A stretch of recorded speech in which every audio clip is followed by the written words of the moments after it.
Hello and welcome back to my channel. If you are new here, my name's Jackie and I'm an aspiring fiction author who does videos on writing and everything writing related. Today I'm going to be covering how I'm using the Snowflake method to plot out 3 separate book ideas. So if that sounds interesting to you, please subscribe, hit the notification bell, give me a big thumbs up and do everything that will keep the gods of YouTube happy. Today, as I said, I am using the Snowflake method to plot out 3 separate book ideas. To give you a little bit more context beyond this video, at the end of 2019 I finished the first draft of my last fiction project, and I started that by trialing 3 different plotting methods on 3 different ideas to see what I would work on for NaNoWriMo. So this time around I'm using the Snowflake method, Story Grid and Story Clock to plot out 3 separate ideas. And the first method, of course, is the Snowflake method. So what is the Snowflake method? This is actually something that I'd heard about just floating around for years actually, and I had Googled it in the past, and every time I Googled it I came across an article from Readsy and a few different blog type articles that outline the steps. So because of that, I didn't actually realize it had a creator, I didn't realize there was a book, I just thought it was a method that was outlined in these articles. So there is actually a book that goes into more detail. I have ordered it, I don't have it yet though, but because I don't want to procrastinate putting off this process any longer, I am going to attempt to see how I go just using the articles. So the Snowflake method was created by, and I have my laptop in front of me so I can check the facts, Randy Ingermanson. Randy Ingermanson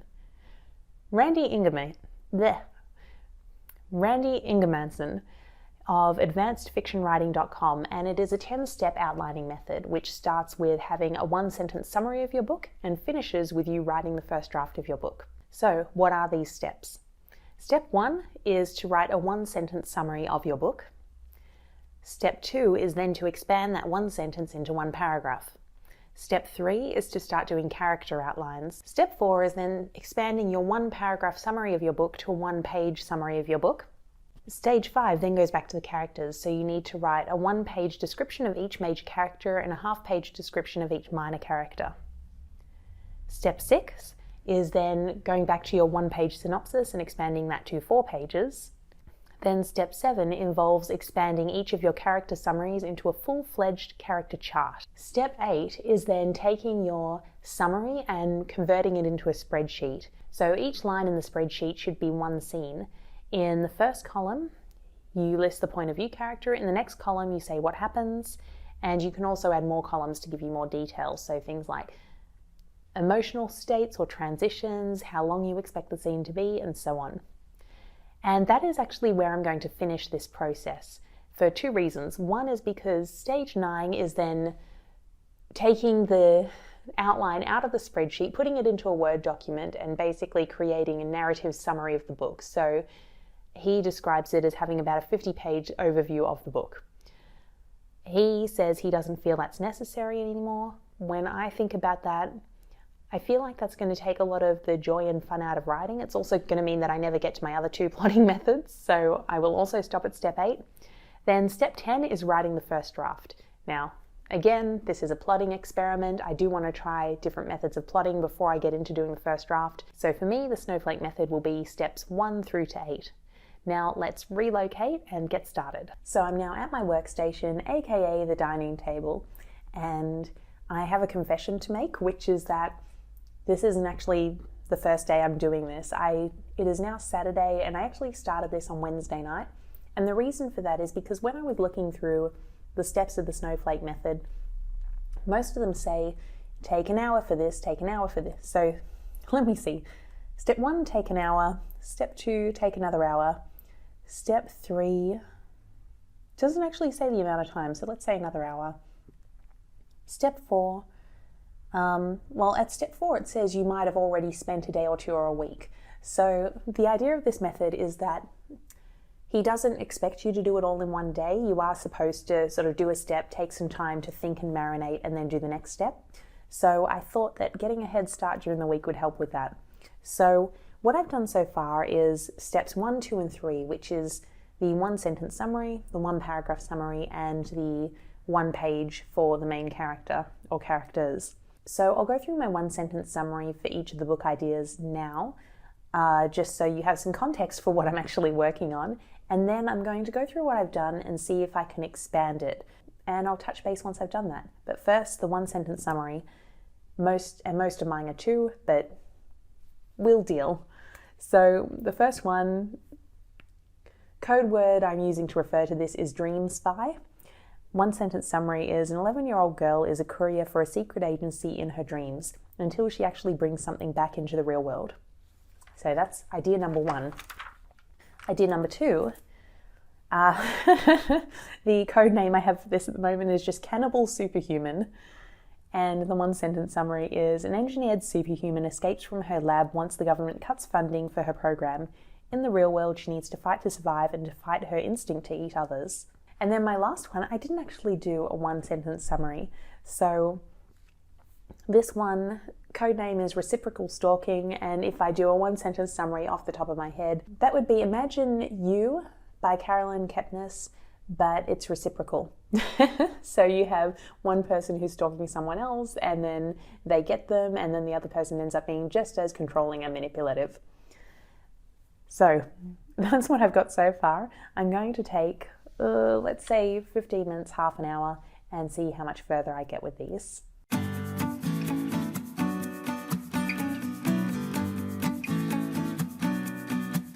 I've left my one sentence summaries as is, and I've looked at the one paragraph summary for each of the stories.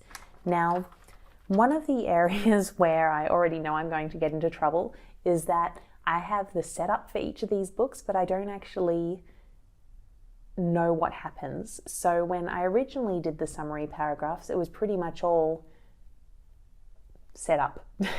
And it's maybe because when I think about a one paragraph summary of a book, I think what you're supposed to write to entice people. So that's what you'd put on the blurb or what you'd put in a query letter.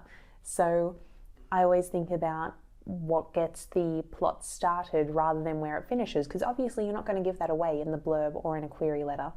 However, in the Snowflake Method, Randy says he likes to structure a story as 3 disasters plus an ending. So if your paragraph is 5 sentences, then each sentence should cover a particular part of the story. So sentence 1 is the setup, sentence 2 is disaster 1, sentence 3 is disaster 2, sentence 4 is disaster 3, and then sentence 5 is the ending. When I was looking at this during the week, I did not do this. So if I look at my Dream Spy one paragraph summary, what we have is Harley is an 11-year-old girl just like any other. She's a pretty good runner though, a skill that she puts to use in her dreams where she works as a courier for a secret agency. Every night she falls asleep and runs from her pursuers, 2 men and a woman who will stop at nothing to get their hands on the precious cargo she carries. Every morning she wakes up and is safe for another day. That is until she brings something back. Suddenly, the things that used to work no longer do. She can't wake up when she needs to, she sees her pursuers lurking around her school, and the undelivered package sits in the corner of her room. She starts to wonder what's real and what's not. So, I'm not saying anything I'm doing here is great literature by any means, but just so you can see where I'm going with this process. Now, this is not structured as 3 disasters and an ending. So, today, I just quickly tried to redo it. I go to the right page, and I have Harley is an 11-year-old girl who is a courier for a secret agency in her dreams, while in real life she's a regular student. She never had any issues keeping her world separate until one day she accidentally brings something back. So sentence 1, she's a courier who's a normal girl in real life, so that's the setup. Sentence 2, she accidentally brings something back, so that's disaster 1. As she tries to figure out how to take it back, she starts seeing more and more elements from her dream world appear in the real world. I've got X, Y, and 3 pursuers because I couldn't think of what else at the time. So disaster 2 is she starts to see people from dream life appearing in real life. I also have, and then one day she's asleep and she can't wake up, but I'm not really sure if that's like one of the big disasters or just something that happens. And then for the ending, I'm really not sure. Now, if, like me, you struggle with the 3 disasters plus an ending terminology, because not everything that happens in a book is necessarily a disaster, other language that I've been using to try and think about this is setup, turning point, midpoint, climax, and ending. So the setup is obviously the setup, it's where they are when the book starts. The turning point is the event that sets the plot in motion. The midpoint is the middle of the book, it's when If we go to story engineering, it's where the protagonist stops reacting to everything that's happening and goes on to the attack, so they start being more proactive. And then the climax is the final battle or whatever that will that will resolve everything. And then you've got the ending, so everything is resolved. As an exercise, I don't really like attempting to do this in a paragraph. I'd much prefer to sort of think about each of those points and brainstorm them separately than try to write one paragraph that includes all of them.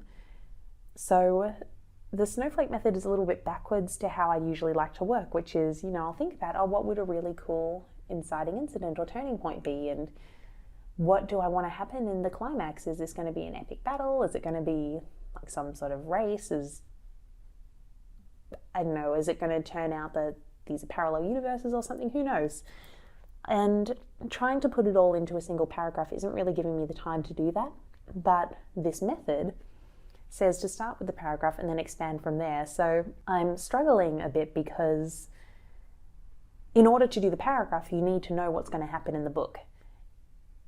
And if you don't get the paragraph right, then you can't expand from it. But I think for me, it would be much easier to just sort of have a play and think about what could happen and then condense that into a paragraph rather than do it this way. And in the other two stories, I found similar things happening. So if we go to my reciprocal stalking book, for this one, I actually did notes in the margin. So I have setup, disaster 1, disaster 2, disaster 3, and endings. So I could just think about a sentence for each of them rather than just trying to do the paragraph at once. The setup, I have, Cicely has been watching Kara for months, observing every habit and tick, waiting for an opportunity to insert herself into Kara's life. Disaster 1, not really a disaster, but given this is sort of a romance-ish, obviously the turning point thing is going to be when the lovers meet. So when they meet, it's everything Cecily imagined. Disaster 2, the midpoint, but Kara isn't what she seems, and she's been watching too and is trying to wrap Cecily tighter and tighter around her finger. So obviously that needs more detail, but that's sort of how I see it going. The setup is this one woman's been stalking another one for who knows how long. The turning point is she orchestrates a meeting. The midpoint is the tables flip and we discover that the woman she's been stalking isn't actually an innocent victim. She's quite similar in a lot of ways. I'm not actually sure where it'll go from there, though, which means I can't finish this paragraph. Or I can write a paragraph, but it's not going to achieve what the Snowflake method says it should achieve. Same thing happens with my cannibal superhuman. So my original paragraph was 17B is part of a secret government project to engineer superhumans. When funding is cut, the program is ended with the specimens to be destroyed, but 17B escapes.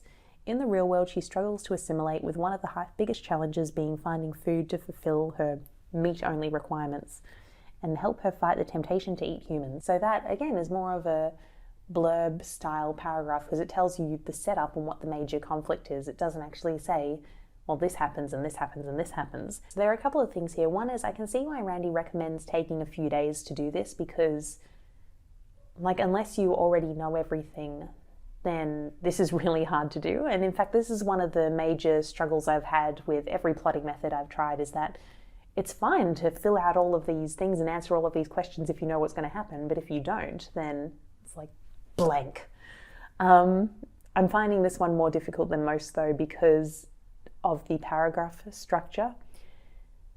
But anyway, thing one that I've noticed is that you probably do need some more time to do this and let it marinate and actually think about the things going into this paragraph. I don't think having to write a full paragraph describing the story setup, major disasters and ending is realistic. I think it would be far more valuable if he told people to go and think about those events and then come back and put it into a paragraph. The other thing is that because this is a step-by-step process and because each step builds upon the previous one, I can't actually go on to the next steps until I've done this. So step 3 is a character storylines. So for the Dream Spy idea and for the Cannibal Superhuman idea, I've just done one page for each because each of them has a single point of view character. For the reciprocal stalking one, they each have a page. So what you're supposed to cover in this one is the character's name, a one-sentence summary of the character's storyline, the character's motivation, the character's goal, the character's conflict, the character's epiphany, and a one-paragraph summary of the character's storyline. So when I do this, name, fine, just make up a name. Summary, like one sentence, that's pretty much fine. So for the dream one, I've got dream career brings something back to her real life and her pursuers also follow her into the real world. Motivation, it's not clear based on the article I'm looking at whether this is supposed to be the motivation in the story or their general motivation in life.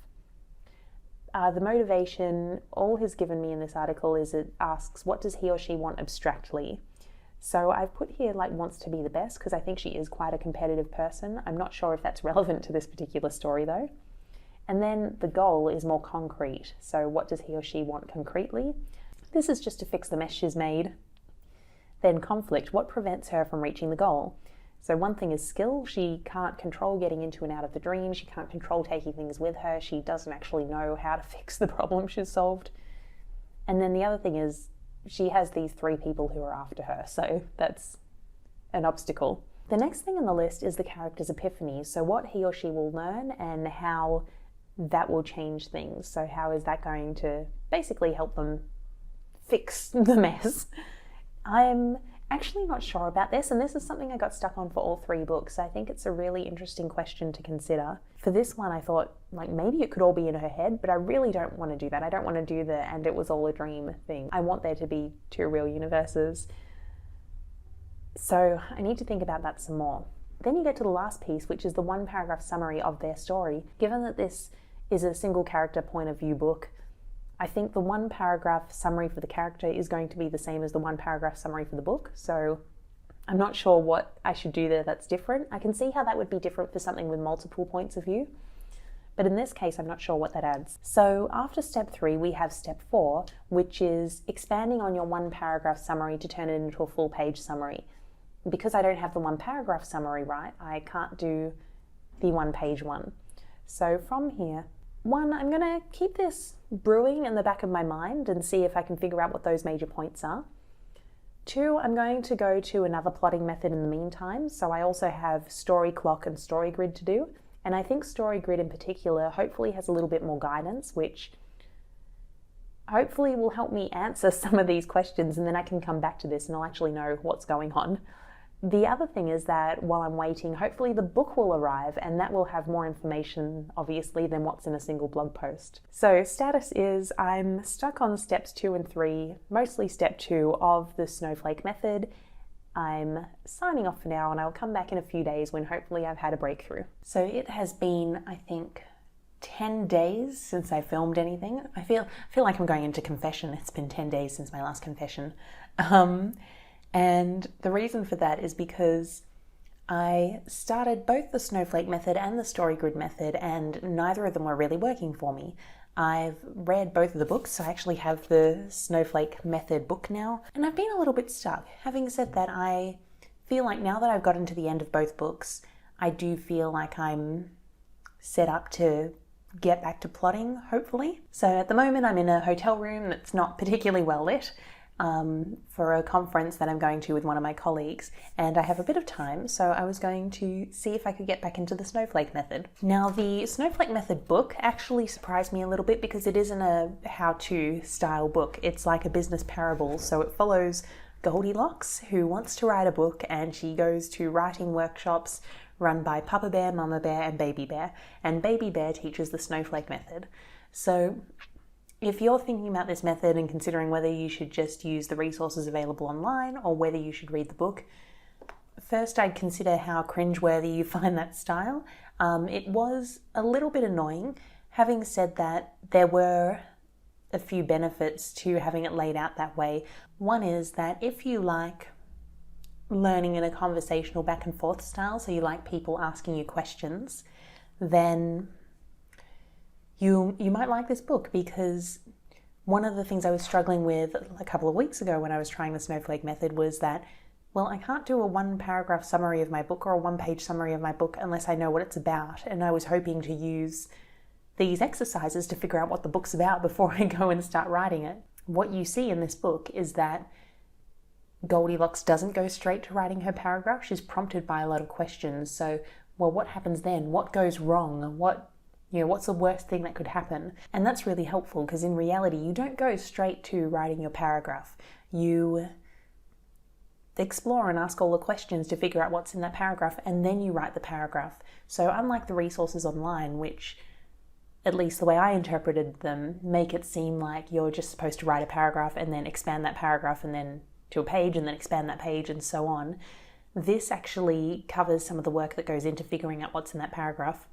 So I'm going to give this another shot, this time starting with the different questions that Baby Bear asks Goldilocks, and see how I go.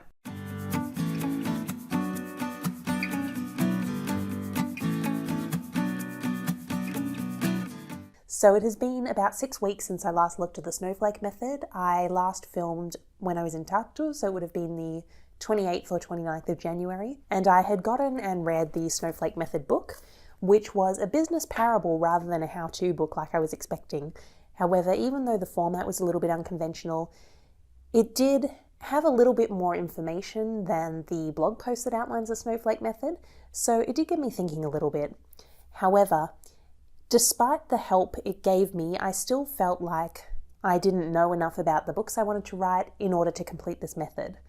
So I decided to take a step back and focus on StoryGrid, just because that had more specific suggestions about scenes that needed to be tackled. And I hoped that once I had already mapped out my books with another method, that I could then use that information to complete the Snowflake Method. All in all, that's not an ideal approach, because in theory, this method should be able to take you from an idea to having a completed outline for a book, which it hasn't done for me. So I'm sort of cheating by using the information I extrapolated based on another plotting method to help me complete this one. So I think if I was just using this one on its own, I probably would have given up by now. However, because I have done the other exercise, I do have a little bit more to work with now, which makes it easier. So to recap, the Snowflake Method has 10 different steps, and in this video I want to do the first 8 of them.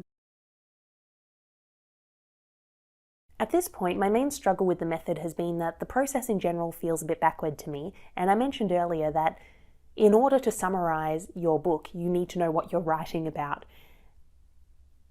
Yet this doesn't really give any guidance in figuring out what you're writing about. So, 1, that meant I had to do another plotting method first, so not ideal. 2, when I decided to revisit this today, I decided to jump straight to step 3, which is the character storyline.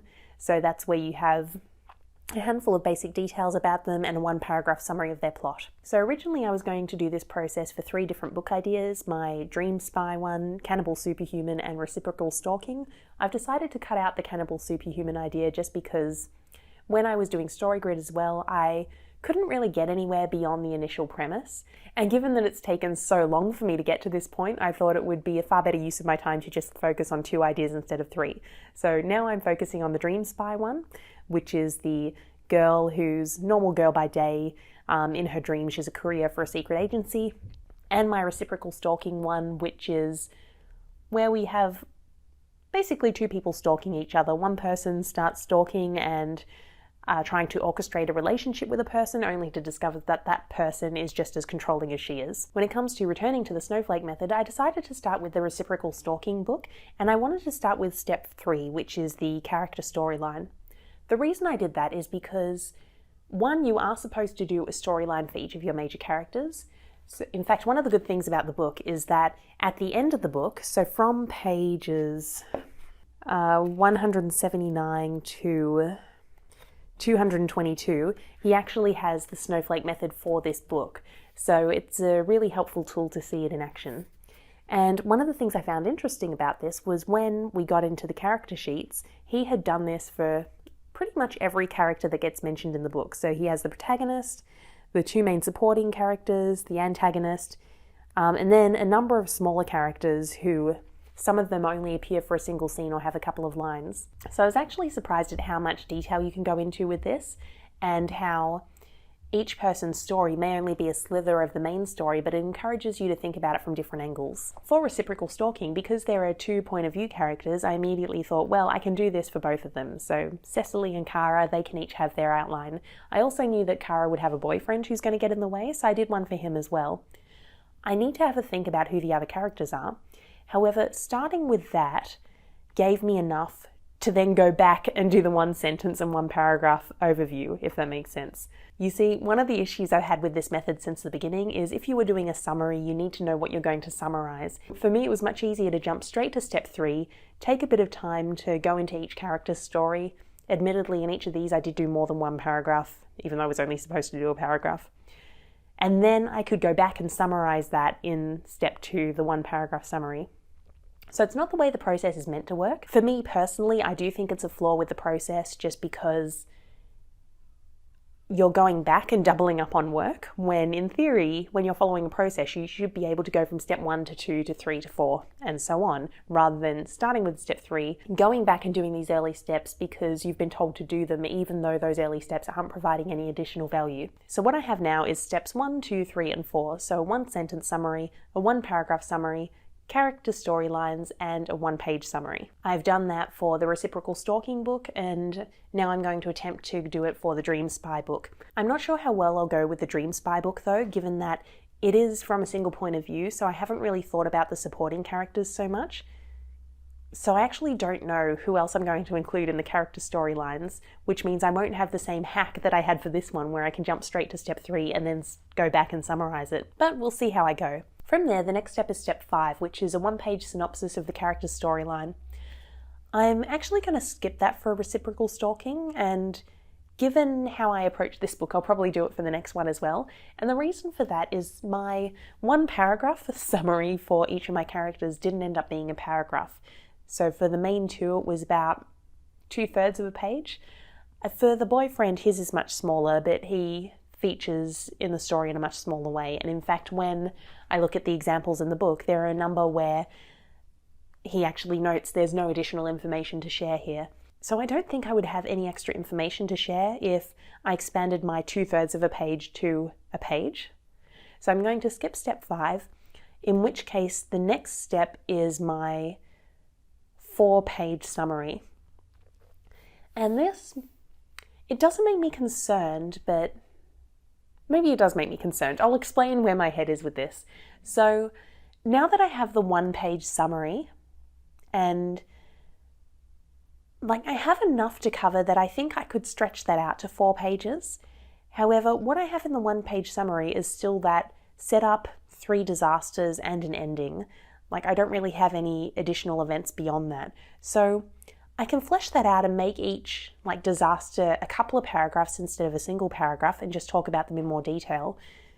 But there's no point where I'm adding more events into the book. And there are going to be more scenes than the, 5, 6 I've listed there. So I'm not sure how I'm going to get from just having this high-level list of scenes to having, let's say, a 40-scene outline in a couple of steps' time. And I don't think that was covered well in the book either. As I mentioned last time, the book covers the story of Goldilocks going through the Snowflake Method. And it does to an extent, and the early conversations she had with Baby Bear, who's the teacher of the course, that was what helped me get to this stage. So when I just looked at the blog post and was like, I need to set up 3 disasters and an ending, I was really stuck. I couldn't get beyond the setup.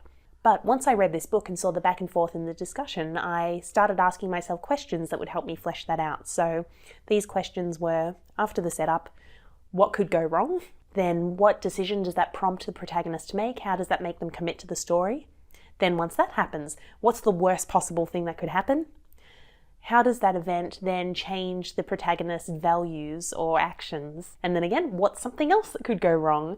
So that was an interesting way of looking at it, and it helped me think of events that I could fill this with rather than just going disaster 1, 2, 3. After that though, the book covers characters to a certain extent, and we see Goldilocks fleshing out the backstory of her antagonist, who turns out not to be an antagonist after all. And we see her talk about expanding her 4-page outline into a big outline. You don't actually see the process. It's mentioned in passing that she did that. And then there's this sort of subplot in this book that isn't really necessary, but the big bad wolf is falsely accused of murdering a pig, and nothing to do with the Snowflake method. So beyond simply talking about the things that are already in your one-page summary in more detail, I'm not sure how to turn that into an outline of a full book, because you're simply expanding what you have there, but it is only a page, there's not that much there. Anyway, for now I need to do steps 1 to 4 for my Dream Spy book, and then I think I will look at the 4-page synopses as well as the character profile sheets tomorrow, so I will see you then. It is the 8th of March and I'm continuing with the Snowflake method, and you can probably hear, still a bit sick, but definitely on the home stretch now. So yesterday I'd done steps 1, 2, 3 and 4 for reciprocal stalking, and I've also done it for Dream Spy since then. Today what I did was I skipped step 5, which is the 1-page character synopsis, just because what I'd already written was fairly close to a page. It was about 2/3 of a page, so I didn't think there'd be much value in expanding that just that little bit extra. So what I've done today is my 4-page synopsis and my character charts. So that's basically a profile, and it includes information like age, height, weight, ethnic heritage, colour of eyes, colour of hair, sense of humour, personality, hobbies, favourite books, description of their home, educational background, work experience, family, friends, worst childhood memory, strongest character trait, weakest character trait, greatest hope, deepest fear, how they see themselves and how other people see this character. So for one book, this is the amount of stuff that I've had to write. So there's been, and I dropped a page, but there's a fair bit of work that's been done. I don't feel like steps 6 and 7, so the 4-page synopsis and the character charts, I don't think they were that helpful. I don't think I learnt anything else about the book more than what I did yesterday. I'm also not loving this method, so I've already mentioned a couple of times that this tool is basically about summarizing things and creating a larger and larger summary, but there isn't a lot of guidance into how to figure out what you're summarizing. So I found it frustrating throughout for that reason. However, the reason I'm not loving it at the moment is that I feel like I'm doing the same thing over and over again. So going from a 1-paragraph summary to a 1-page summary was sort of helpful, I guess. I mean, you see, I already needed to know what would go on the page in order to put it into 1 paragraph, because I needed my set up 3 disasters and an ending. So by creating the 1-page outline, I didn't actually learn anything new, because I was just expanding on everything that was 1 sentence, making it a paragraph. But I can see the value in having a 1-page synopsis. Going from the 1-page to the 4-page synopsis hasn't actually given me anything else. I am just writing about what I already have in more detail, and that's annoying because I haven't even started writing this book yet, or either of these books yet, and I'm already starting to get a bit sick of them because I feel like I'm doing the same thing over and over. With the character charts, I guess knowing all of those details is fine, but for me personally, one, I don't need to write down someone's hair color and eye color in order to know what they look like. And yes, I can see the benefit of having that on a page because you might mess up their coloring at some stage and it's good to have that as a reference.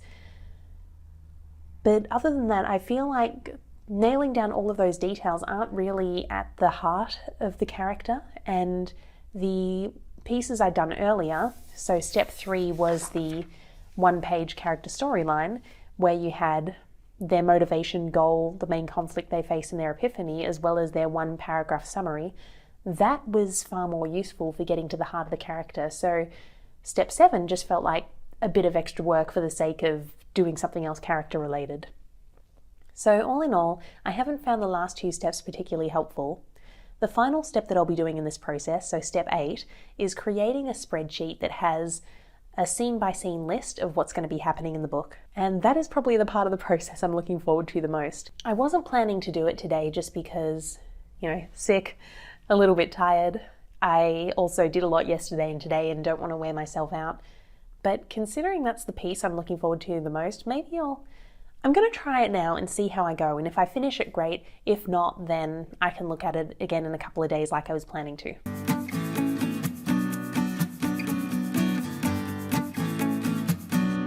I've taken an initial stab at the spreadsheet for reciprocal stalking, and I have 22 scenes listed, so that's a little bit more than I had with StoryGrid. I think I had maybe 16 or 17 by the time I got to the end of that process.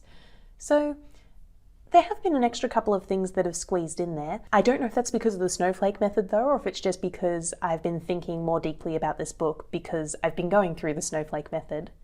However, one thing I wanted to say was that the blog post that I've linked in the description is a little bit different to the book because the blog post says, make a spreadsheet detailing the scenes that emerge from your 4-page plot outline, make one line for each scene, in one column list the point of view character, in another tell what happens, and then if you want to get fancy add more columns to say how many pages you want to write and so on. Then after that, stage 9 is when you move the list of scenes back into a Word document and basically do a synopsis of each of them, and you should end up with like a 50-page outline. And the way that's described in the blog post is take each line of the spreadsheet and expand it into a multi-paragraph description of the scene. Put in cool lines of dialogue you think of and sketch out the essential conflict of that scene. Now that's something in NaNoWriMo last year. I actually started doing that before I wrote for the day.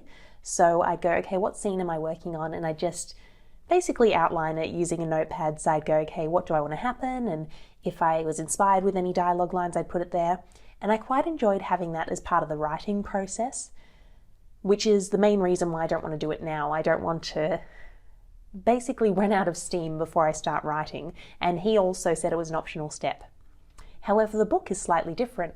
Yeah, step 8 is simply a list of scenes. So he has 25 scenes in the book. And step 8 corresponds with the spreadsheet step in the blog post. However, here he has an extra step 9, which is scene details. And rather than having a multi-paragraph description of each scene, he's actually listed a number of subpoints to think about. So he has the one-sentence description of the scene. So for scene 1, it is Goldilocks starts her first novel and freezes. She can't figure out how to get started, so she decides to go to a conference. Then he's listed details about that scene.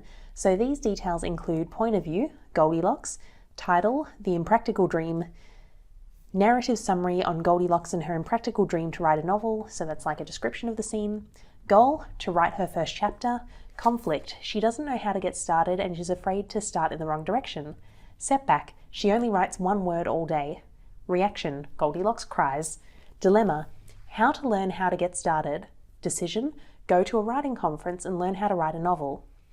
So basically, what he's covering in the book is a number of key elements each scene should address.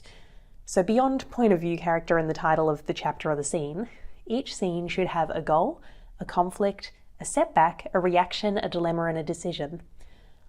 I quite like that idea for looking at scenes. However, I've struggled to include every single one of those elements in the scenes I've listed. And I think one of the reasons for that is because the conflict is built into the goal. So if I find an example, so basically, Cecily, our main character, has a woman who she's interested in, and she discovers this woman already has a boyfriend. So her goal in one scene is to get him out of the way. Now, I don't think it's necessary to include a conflict as well because the conflict is implied by the goal. She wants to get him out of the way, get him out of Kara's life. He probably doesn't want to get out of the way, so it feels a little redundant to have to fill out that item. However, for the moment, I'm keeping each of those items in my spreadsheet as a separate column just to see if they spark any additional thoughts. So from here, I'm going to let this marinate over the next couple of days. I'm going to complete the full process for Dream Spy, and then I'll check back in with you and let you know what I thought about the process in general. I've now finished the Snowflake Method and just wanted to tie up this video by giving you a recap on my thoughts. All in all, this was not the method for me. You've probably noticed I really struggled, and if I hadn't done another method first, then I probably wouldn't have gotten anywhere with this because the focus was summarizing your book, and I don't know how you summarize a book when you don't know what you're writing about. So the first issue I had with this method is that for me the process felt backwards. I don't know how you do a 1-paragraph synopsis of a book that you don't have yet. And beyond the overall guidance of having set up 3 disasters and an ending, there wasn't a lot of guidance on what should go in there. So in theory, I can see how someone can have their 1-sentence idea, they can write a 1-paragraph summary with those 5 points they need to address. they can write a one-page summary with those 5 points. But going beyond the one-page summary was really challenging, simply because the method never really gave you any more to write about. It was just those 5 events and covering them in more detail. And I don't know about you, but when I'm writing a story, if it's going to be a novel, it generally has more than 5 separate events. So first, summarizing when you have nothing to summarize didn't work for me. Second, there wasn't enough guidance on how to expand from those 5 key sentences to actually having a full book outline. And this meant that it was a really big jump to go from the 4-page synopsis to doing a spreadsheet where you list out every single scene of your book. The other thing which I mentioned the other day is that I felt like I was doing the same exercises over and over again. Like, I felt like even though what I was writing was different lengths, so I was going from 1 paragraph to a page to 4 pages and so on, I felt like I was just rewriting the same stuff over and over rather than focusing on new things. And it meant I started getting really sick of the exercises and the methods, and even sick of my idea. And I suppose you could argue that maybe this is a good thing, because if you get sick of your idea at this stage in the process, it's a sign that you shouldn't be working on that idea. However, when I'm not doing the exercises, I'm still a fan of the idea. I was just getting sick of the exercises, so I don't think it was constructive for me. Having said that, there were some positives. The biggest positive is that I do have more to work with now. So when I picked up this method again to focus on it after looking at StoryGrid, I had about 14 scenes for the 2 ideas I was working on.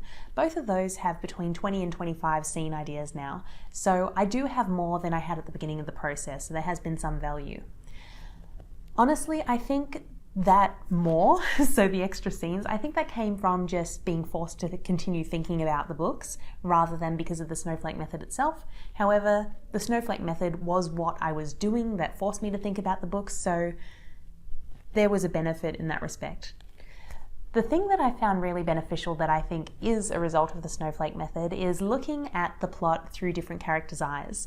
So actually writing down what each person's experience of the plot is, even if they're not all point of view characters. So seeing how, this girl's boyfriend experiences the events of the plot even though he's really just a side character. Seeing how this girl's parents experience it.